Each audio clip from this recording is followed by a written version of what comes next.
Jésus a de croix pour toi, pour te libérer. Voilà ce que dit notre Seigneur Jésus-Christ, pour te libérer de quoi? Vous avez dans le monde spirituel, vous avez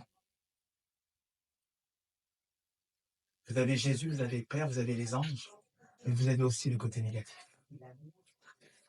Et ce côté négatif, aujourd'hui, Dieu veut nous en libérer. Il nous dit, je suis avec toi. Comment tu es composé? Est-ce que tu sais qu'avant la création de ce monde, tu étais esprit? Tu étais un esprit. Ceux qui adorent Dieu l'adorent en esprit à leur tour. Si tu étais esprit, je t'ai légitimisé dans ce corps que tu as aujourd'hui. Dans ce corps physique, tu es légitime dans ce corps. Tu es droit. Je t'ai choisi pour être dans ce corps. Amen. Mais autour de nous, nous avons des esprits impurs, on va les appeler comme ça. Djinns, démons. Les esprits impurs qui sont autour et qui veulent violer ce corps. Qui veulent violer ce corps. Vous m'entendez? Oui. Qui veulent violer ce corps. Ils sont immatériels. Immatériels, c'est-à-dire qu'ils ne peuvent pas toucher. Aujourd'hui, vous avez un corps physique, on a la possibilité de toucher, nous, de tenir, de vivre dans ce corps légitime. Mais eux ne peuvent pas toucher. Là, ils traversent, mais ils vont se servir de toi. Ouais. Pourquoi? Pour pouvoir faire ce qu'ils veulent. Amen. Ils vont se servir de ton corps, de ton corps. Et Jésus t'a dit, tu as autorité sur ce corps. Tu es âme, corps et esprit. Ton esprit est légitime devant moi. Ton esprit, il est parfait pour ceux qui ont accepté le baptême. Ton esprit, il est parfait. Et parce qu'il est parfait, ton esprit, tu as le pouvoir de chasser toutes les mauvaises pensées. Tu te crois pauvre alors que tu es riche. Tu te crois pauvre alors que tu es riche. Amen. Tu es riche en quoi? Riche en quoi, c'est la question. De toute autorité. Tu peux tout avoir en Jésus-Christ. Amen. Tu es riche de toute autorité, de toute grâce. Jésus-Christ est la 42e génération après Abraham. C'est la descendance d'Abraham. David un peu plus haut, c'est la suite d'Abraham. 42e génération. Abraham, le père de la foi. Alléluia. Il lui a dit, Abraham, je ferai de ta génération du fils choisi, ce sera une multitude. Et ta génération sera bénie. Ta génération sera bénie. Cette même génération, tu en fais partie, mon frère et ma soeur. On en fait partie aujourd'hui. Cette génération est bénie. Toutes les grâces qu'avait Jésus-Christ par Abraham, vous l'avez. Amen. Toute l'autorité que Jésus avait dans ce monde, qui fait partie de son corps, vous l'avez. Mais tu te crois pauvre. Tu continues à te croire pauvre, alors que tu es riche. La vie, la mort, au pouvoir de la langue, dit Jésus-Christ. Son enseignement nous dit, mais la vie, la mort, au pouvoir de la langue. Regarde dans ta vie jusqu'aujourd'hui. Quand tu as parlé, ça s'est réalisé. Il te dit, bénis de ta bouche maintenant. Ne maudis plus, bénis de ta bouche. Parce que Jésus, en partant, n'a pas voulu te laisser seul et t'a donné le Saint-Esprit. Amen. Amen. Ce même Saint-Esprit, je le rappelais, à la création du monde, en Genèse 1, 3, il sillonnait sur les eaux, il luisait sur les eaux. Il attendait qu'une seule chose, que Dieu parle. Et Dieu dit que le jour Soit et la lumière fut. Ça veut dire quoi, ça? Ce même Saint-Esprit encore, qui a ressuscité notre Seigneur et Sauveur contre les morts, il est en toi, mon frère et ma soeur. Amen. Il est en toi. Amen. Voilà pourquoi la vie, la mort, au pouvoir de la langue. Amen. Amen. Voilà pourquoi toute autorité nous a été donnée. Toute autorité nous a été donnée. Alors, pour continuer, j'ai décidé de revenir sur notre Seigneur et Sauveur Jésus-Christ, sur sa naissance, sur sa vie. Alors, je vais le compter, mais je vais le faire à la lecture de la Bible. Comme ça, nous allons tous savoir que ces choses viennent de lui. Ce que je vais vous dire, vous l'avez dans ce livre aujourd'hui, qui n'a pas elle, qui est la Bible. On va le lire ensemble. Chez les musulmans, nous disons, si tu ne comprends pas ton livre, va voir les premiers livres. Va voir les premiers livres. Amen. Chez les musulmans, Issa Issa, c'est Jésus-Christ, vous l'avez compris. Parce qu'il est né de la Vierge Marie. Et il vient à la fin des temps pour juger. Nous disons la même chose. C'est pour ça qu'on appelle des religions judéo-chrétiennes. Parce que nous avons un Dieu et le seul et unique. OK? Amen? Alors, pour ça, j'ai pris Luc 2, que je vais lire. C'est un peu long. J'espère pouvoir l'habiller en le faisant vivre. Mais Luc 2, on va lire tout le chapitre. Hein? C'est un jour exceptionnel. C'est un jour exceptionnel aujourd'hui. C'est un jour de commémoration. C'est un jour où nous devons nous rappeler de la vie de Jésus. Amen. Amen. En ce temps-là, parut un édit de César Auguste ordonnant un recensement à toute la terre. Ce premier recensement eut lieu pendant que Quirinius était gouverneur de Syrie. Tout allait se faire inscrire, chacun dans sa ville. Tous, ils allaient le faire. Joseph aussi monta de la Galilée, de la ville de Nazareth, pour se rendre en Judée, dans la ville de David.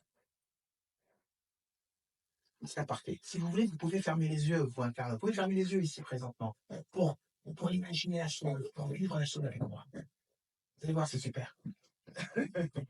Alors, je disais, Joseph aussi monta de la Galilée, de la ville de Nazareth, pour se rendre en Judée, dans la ville de David, appelée Bethléem, parce qu'il était de la maison et de la famille de David, afin de se faire inscrire avec Marie, sa fiancée qui était enceinte. Pendant qu'il était là, le temps où Marie devait accoucher arriva.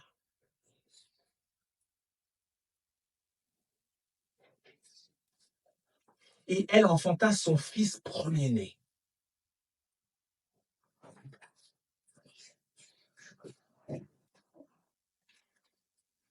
Il molla et le coucha dans une crèche, parce qu'il n'y avait pas de place pour eux dans l'hôtellerie.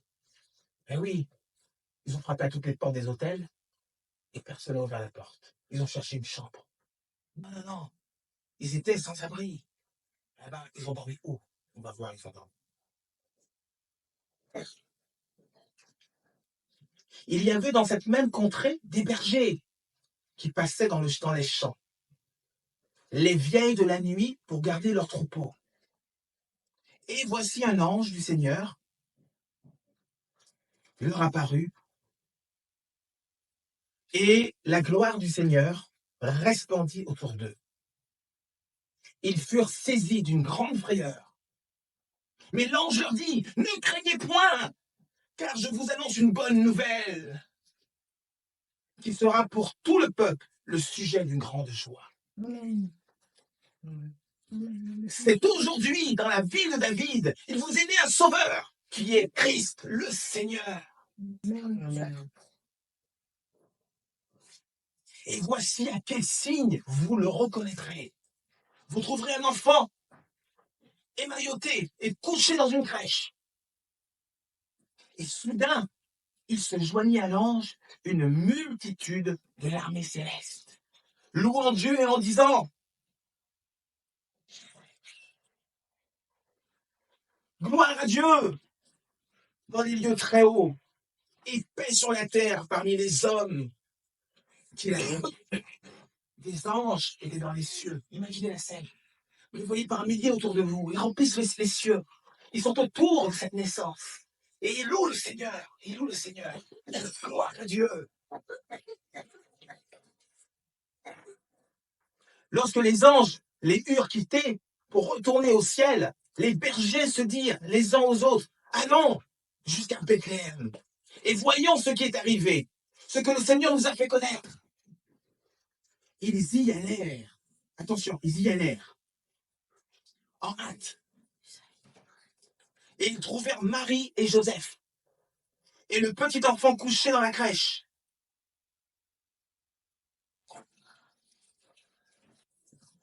Après l'avoir vu, ils racontèrent ce qui leur avait été dit au sujet de ce petit enfant.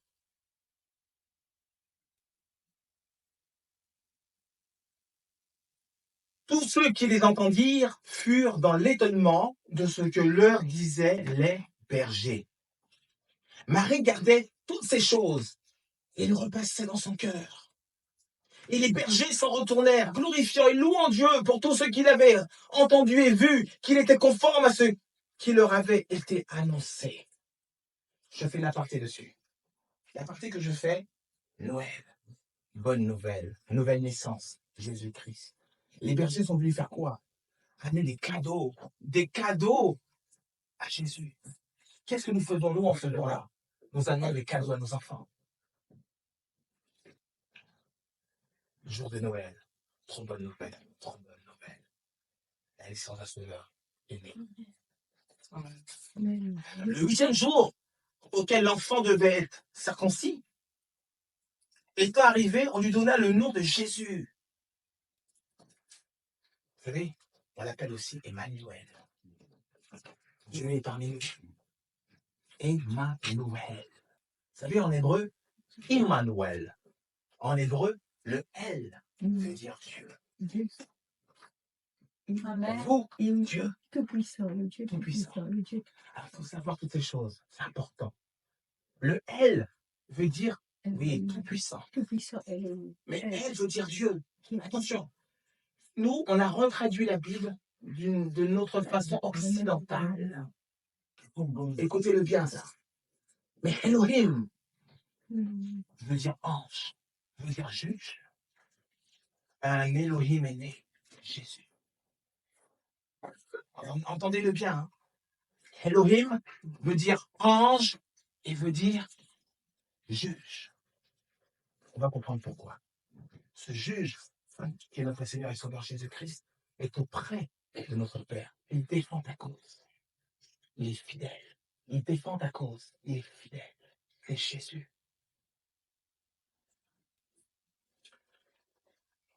Le 8e jour auquel, on continue dans la découverte, hein. Le 8e jour auquel l'enfant devait être circoncis, étant arrivé, on lui donna le nom de Jésus, Emmanuel, nom qui avait indiqué l'ange avant qu'il fût conçu dans le sein de sa mère. Et quand les jours de leur purification furent accomplis, selon la loi de Moïse, Joseph et Marie portèrent à Jérusalem pour le présenter au Seigneur. Suivant ce qui est écrit dans la loi du Seigneur, tout mâle, tout premier-né sera consacré au Seigneur. Et pour offrir un sacrifice, 2 tourterelles ou 2 jeunes pigeons, comme cela est prescrit dans la loi du Seigneur. Et voici, il y avait à Jérusalem un homme appelé Siméon. Cet homme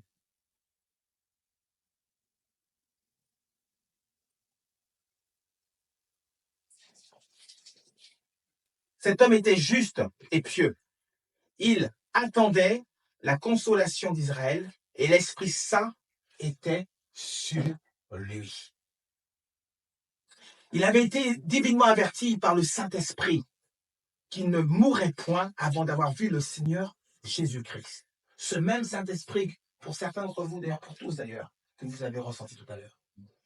Ce même Saint-Esprit qui était en vous signalant. Vous savez, il y a des athées sur cette terre, évidemment, on va vous apprendre ça. Ils ont décidé de ne pas croire. Moi, je veux croire ce que la parole me dit. Que me dit la parole? La parole me dit qu'il y a une petite voix en toi qui te confirme l'existence de Dieu. Tu as le choix. On n'a pas un Dieu tortionnaire. Il va doucement avec toi. Il te dit, mon enfant, mon fils, ma fille, je suis là. Mais je patiente que tu m'ouvres la porte. Et quand tu m'auras ouvert la porte, ta vie va se transformer. Tu vas reprendre ta route où elle s'est arrêtée. Amen, amen, amen. La guérison sera sur toi. Amen. Tes maladies ne seront plus présentes. Amen. Amen.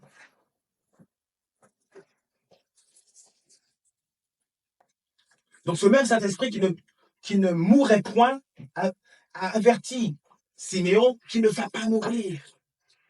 avant d'avoir vu Jésus. Il vint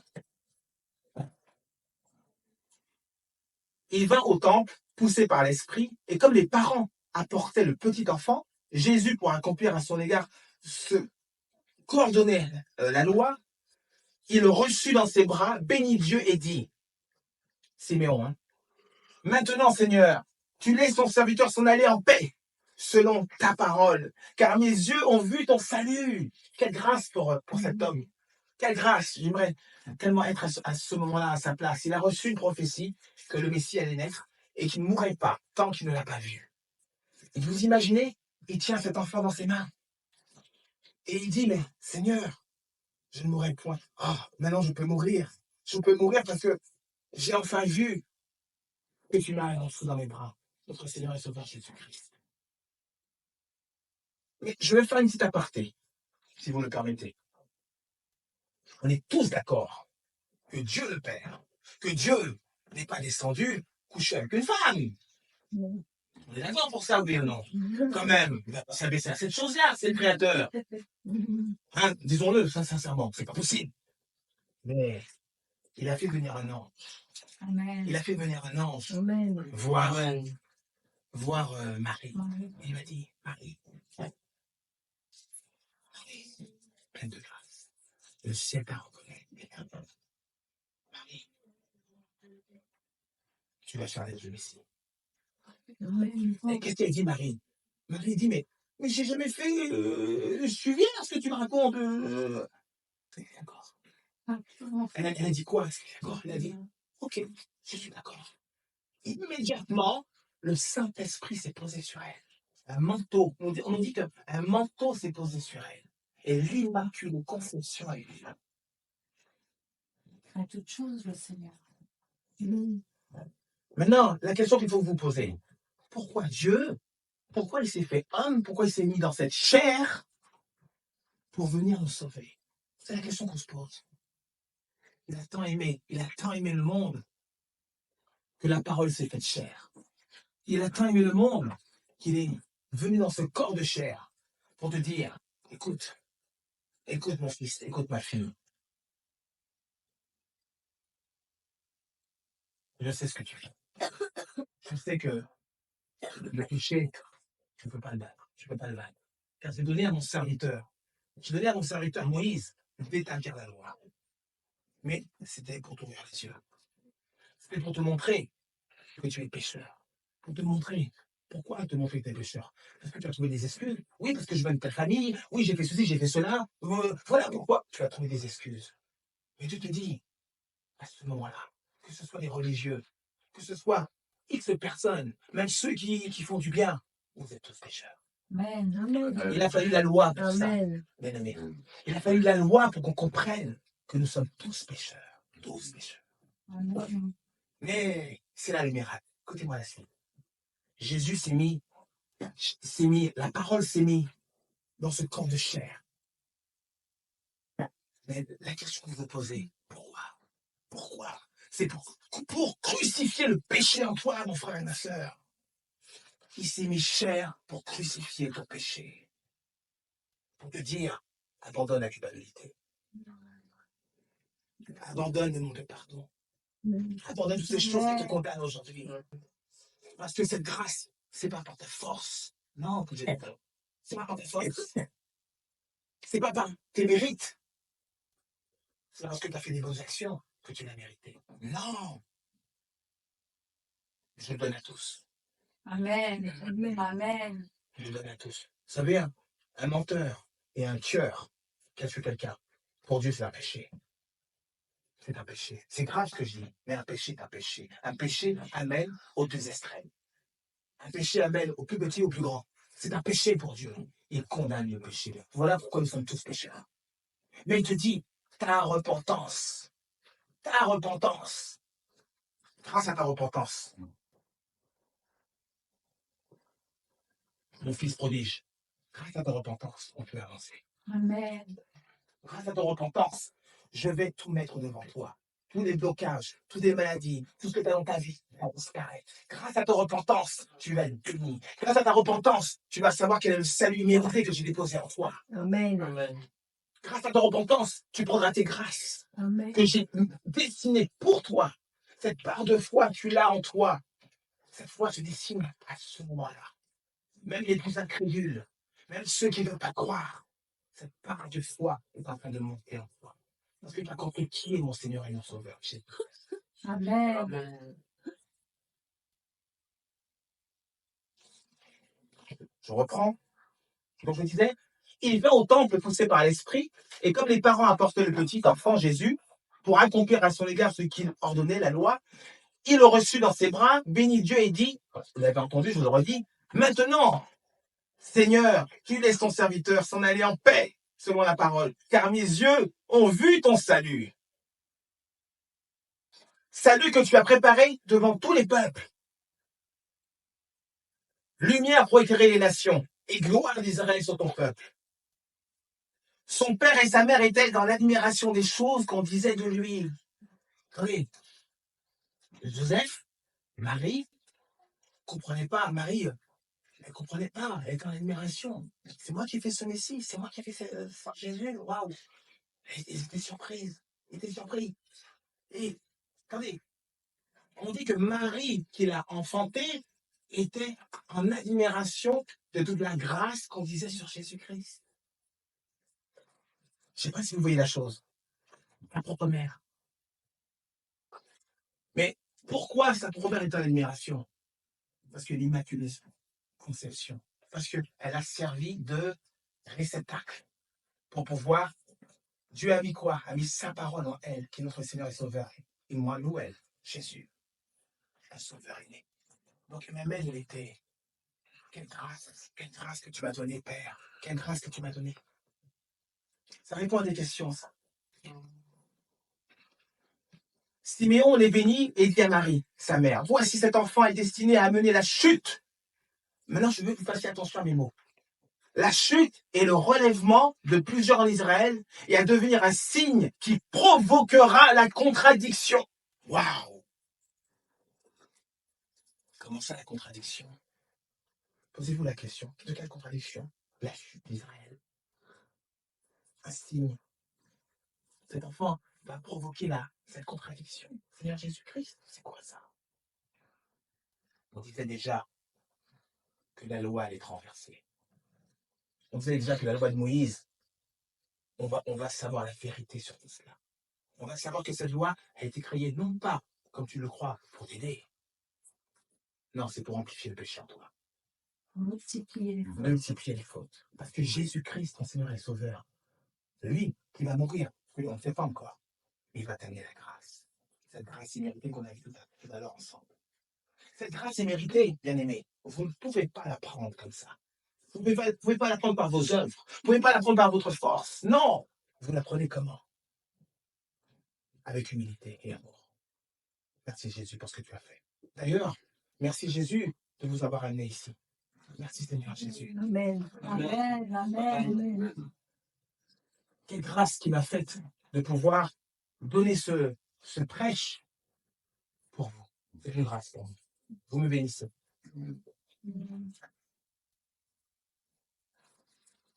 Au verset 35. Et à toi-même une épée. Alors, je recommence. Qui provoquera une contradiction, et à toi-même une épée te transpercera l'âme. Attendez. Une épée te transpercera l'âme afin que les pensées de beaucoup de cœur soient dévoilées. Attendez.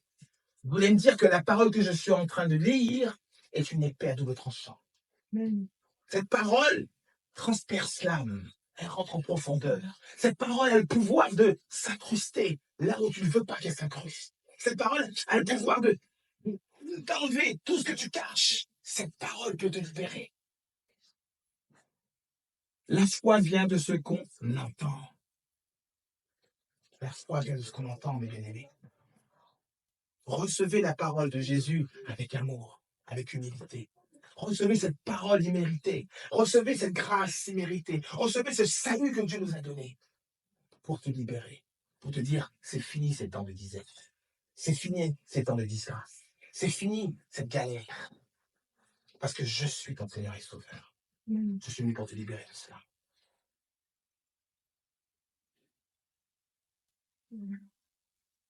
Amen.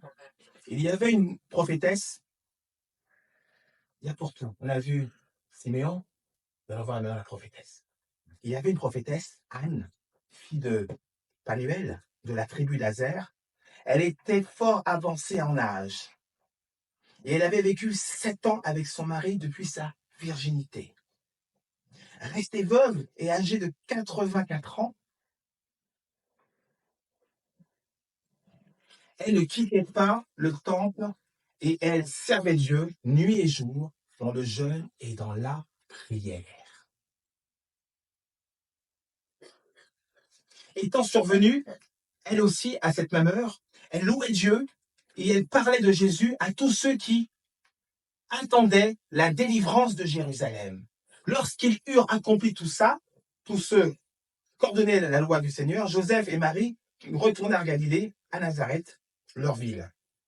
Ce que je veux dire par là. Cette femme,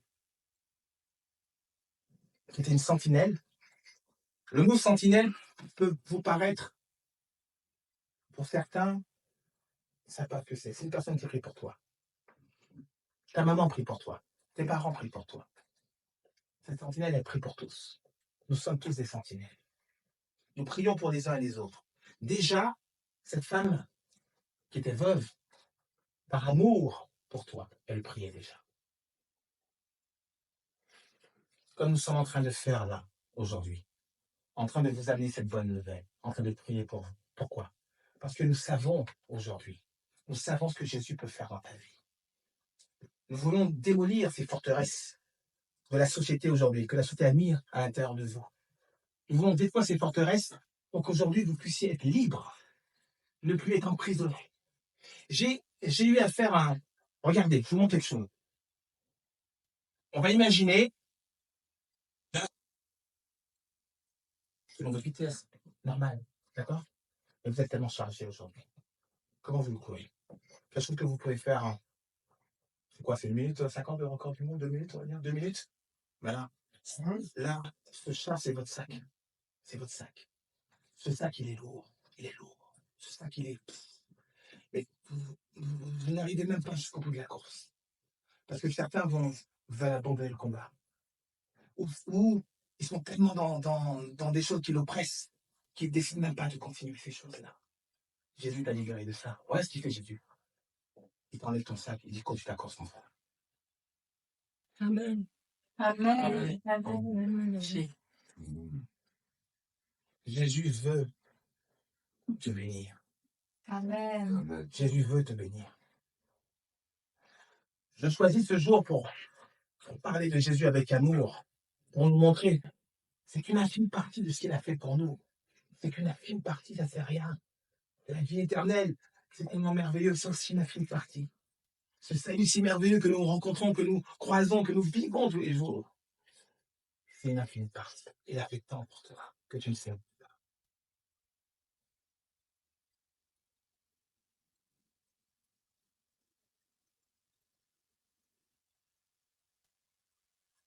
Or, l'enfant croisait et se fortifiait. Il était rempli de sagesse et la grâce de Dieu était sur lui. Les parents de Jésus allaient chaque année à Jérusalem, à la fête de Pâques. Lorsqu'il fut âgé de 12 ans, on parle de Jésus, et ils y montèrent selon la coutume de la fête. Puis, quand les jours furent écoulés et qu'ils s'en retournèrent, l'enfant Jésus resta à Jérusalem. Son père et sa mère ne s'en aperçurent pas. Croyant qu'il était avec leurs compagnons de voyage, ils firent une journée de chemin et le cherchèrent parmi leurs parents et leurs connaissances. Mais ne l'ayant pas trouvé, ils retournèrent à Jérusalem pour le chercher. Je dis, imaginez, ils ont perdu leur enfant, ils sont apeurés, ils ont peur, ils le cherchent partout. Au bout de 3 jours, ils le trouvèrent dans le temple, assis au milieu des docteurs, les écoutant et les interrogeant. Tous ceux qui l'entendaient étaient frappés de son intelligence et de ses réponses. Quand ses parents le virent, Ils furent saisis d'étonnement. Et sa mère lui dit, mon enfant, pourquoi tu agis de la sorte avec nous? Voici, ton père et moi, nous te cherchons avec angoisse. Et il leur dit, pourquoi me cherchez-vous? Pourquoi me cherchez-vous? Ne savez-vous pas qu'il faut que je m'occupe des affaires de mon père? La réponse de Jésus était celle-là. Il y avait son papa qui était présent et sa maman qui était présente, et il leur dit, ne savez-vous pas que je suis là pour m'occuper des affaires de mon père? Ce mot père, si grand et merveilleux, toute langue confesse qu'il est père, uniquement père. Ce nom père aujourd'hui était Père Saint. Jésus était là pour s'occuper des affaires de son père. Dès l'âge de 12 ans, il avait déjà manifesté toutes ces grâces que Père lui avait déposées. C'est là qu'on a compris, qu'on a suivi son évolution et qu'on a compris qu'il n'était pas comme tout le monde. Sans compter, on va un peu plus loin, tout ce qu'il a fait. Mais ils ne comprirent pas ce qu'il leur disait. Puis il descendit avec eux pour aller à Nazareth. Il leur était soumis. Sa mère gardait toutes ces choses dans son cœur. Jésus, voyant qu'il a fait du mal, il a décidé de ne plus faire cette chose-là jusqu'à plus tard, on va voir. Pourquoi? Parce que la parole nous dit, n'offense pas ton voisin. Pardonne à ceux qui t'ont offensé. Et demande pardon à ceux que tu as offensés. C'est un langage d'amour, ça. Donc Jésus, voyant ce qu'il a fait très tôt, il a préféré rester calme et rester auprès de ses parents. Amen.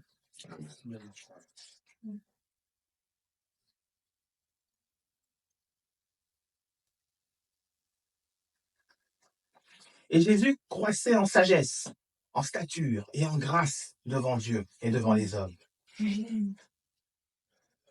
Nous avons lu ce passage du chapitre 2, Luc, chapitre 2. Je pense que pour ceux qui ont pu entendre cette chose, j'essaie de le faire vivre, j'espère avoir réussi, vous avez pu comprendre qui était Jésus à sa naissance. Le restant, on le connaît, on va le connaître davantage. Jésus, vous avez compris dans ce que j'ai voulu faire vivre, à 12 ans déjà, il faisait des miracles magnifiques. Dans d'autres structures religieuses, on dit qu'à 12 ans, il a pris du sable de la terre et il a fait un oiseau avec et a donné vie. Nous sommes poussière, nous sommes nés de la poussière. Il a manifesté ainsi la création. Il a créé un oiseau avec. Jésus a libéré les captifs, les opprimés. Il a fait marcher les paralytiques. Il a rendu la vue aux aveugles. Jésus a fait parler les sourds et les muets. Ils entendent maintenant. Jésus a tout fait. Jésus est venu et il nous a donné tant de grâce. Ce que je veux dire par là, en ce jour aujourd'hui, qui n'est pas son jour de naissance, mais ce jour m'importe, et lui comme eux. Mais l'essentiel, il nous dit, allez, partez dans une nation nouvelle, soit donnée à tous. Et que nous comprenons que nous avons un Seigneur et un Sauveur qui est mort pour toi.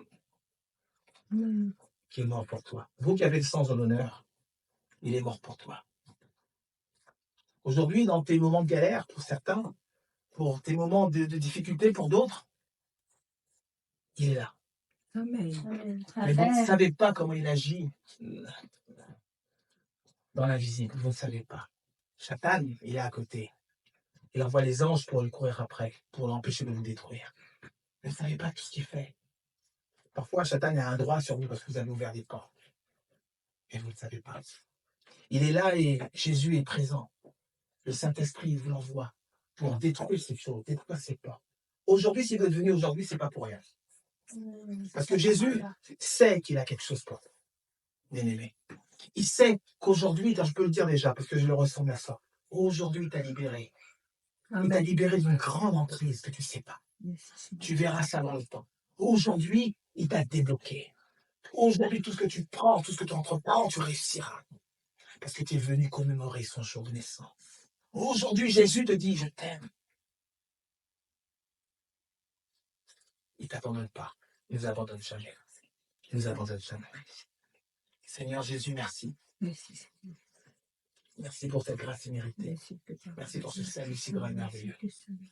J'espère que cette petite exhortation vous aura Merci, que le don grâce de Dieu. la graine, qu'elle soit plantée dans votre conscience Merci. et que votre cœur soit présent. Nous allons prier. Père, nous te louons, nous te sanctifions. Père Merci, Saint. Seigneur. C'est donc Toi qui es au clos dans tous les cieux. Merci de ta grâce. Ô glorieux Saint-Esprit, Seigneur. merci d'avoir été avec nous, d'être présent et d'être là et de nous accompagner tous les jours de notre vie. Merci, nous avons confiance en toi. Quand cette petite intuition nous parle à l'oreille, nous chatouille l'oreille, nous dit non, ne va pas. Nous allons prendre le temps de t'écouter. Nous allons prendre le temps de t'écouter. Tu nous dis également que nous avons le pouvoir de chasser toutes ces mauvaises pensées qui viennent, qui nous détruisent. Nous croyons que Seigneur Jésus-Christ est mort sur cette croix pour moi, pour me libérer de la captivité, de l'emprisonnement, de toute attaque satanique et démoniaque. Que notre Seigneur Jésus nous a délivrés de la captivité, nous a guéris de tout type de maladie, à la fois physique et psychique, dans les lieux terrestres comme dans les lieux célestes. Alléluia. Je crois que mon Seigneur Jésus-Christ est mort sur cette croix au mont Golgotha, dans cette croix du calvaire.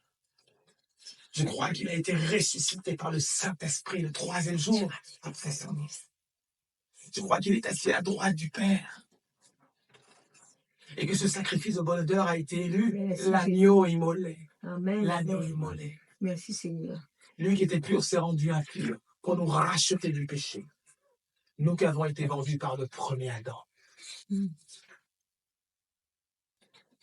Il a repris tout ce que l'ennemi avait volé. Mais celui qui est monté est d'abord descendu. Il a pris les clés de l'enfer. Il a pris les clés de la mort. Et il est monté pour te donner la vie éternelle. Tu as placé ce nom, Père, au-dessus de tout nom, au tout genou fléchi à la prononciation de ce nom si glorieux et merveilleux. Ce nom du roi des rois, le nom du Seigneur des seigneurs, le nom de notre Seigneur Jésus-Christ, Yeshua, Hamashiach en hébreu. Lors de cette alliance, lors de ce baptême, tu m'as élu Église et temple. Dans ce corps si glorieux et merveilleux. Tu m'as dit que je suis le temple du Saint-Esprit. Tu m'as dit que je suis l'église du Saint-Esprit. Alléluia. Ce corps est à toi, Seigneur Jésus. Nous te le rendons. Ce corps, serre-toi-en. Serre-toi-en. Serre-toi-en, nous sommes à ta disposition. Tu nous dis dans ta parole, allez apporter la bonne nouvelle. Amen. Aide-nous à apporter cette bonne nouvelle. Utilise-moi. Je suis qu'un canal. Utilise-moi, Saint-Esprit. Saint-Esprit, Père, utilise-moi. Ton enseignement m'édifie. Ton enseignement éclaire mon chemin et ma route. Ton enseignement me bénit. Alléluia. Tout pouvoir m'a été donné dans ce corps, c'est glorieux et merveilleux. Tout pouvoir m'a été donné. Le pouvoir de pouvoir chasser toutes les mauvaises pensées, ce qui tue à l'œuf le péché.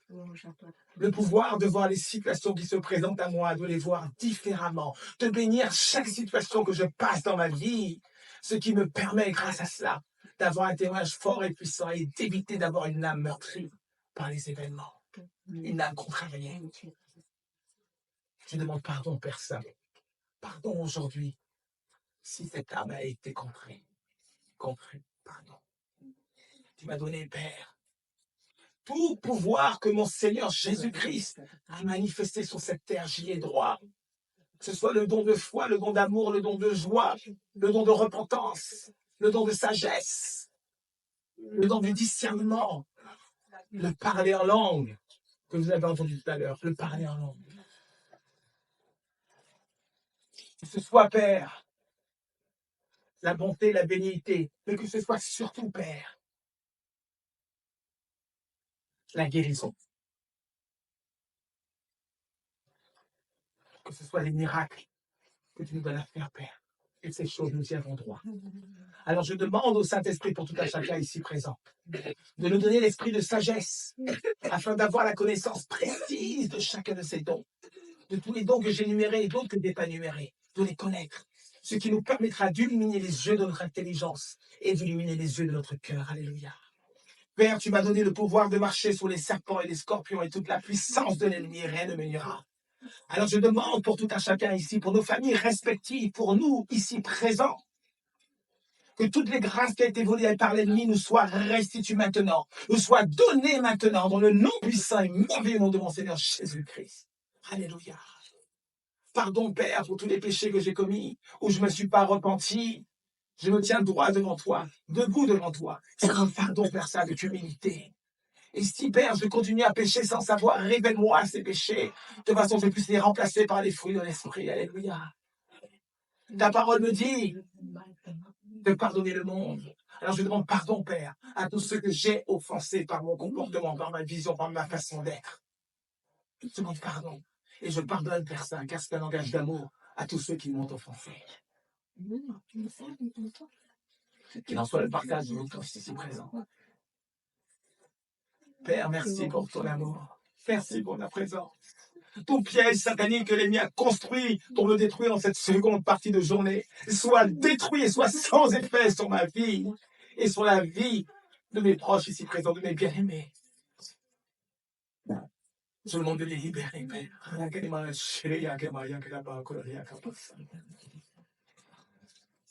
Père, merci pour ton amour, merci pour ta fidélité. Parfois où je ne suis pas présent, où je ne suis pas avec toi, ou parfois où je m'égare dans la cigarette, dans la boisson, dans la drogue, dans toutes ces choses qui ne sont pas de toi. Je te demande, Père, ce soir, de m'enlever ces accoutumances, de m'enlever cette accoutumance qui m'empêche d'avancer. Je dois continuer ma course, je dois continuer mon combat dans ce chemin que tu as choisi pour moi. Sonde mon cœur, sonde mes rêves. Merci, Père, pour cette grâce imméritée que j'apprends aujourd'hui que j'ai. Et j'avance en nouveauté de vie désormais. Merci. Bénis, Père Saint, chaque personne ici présente, tous les malades aujourd'hui.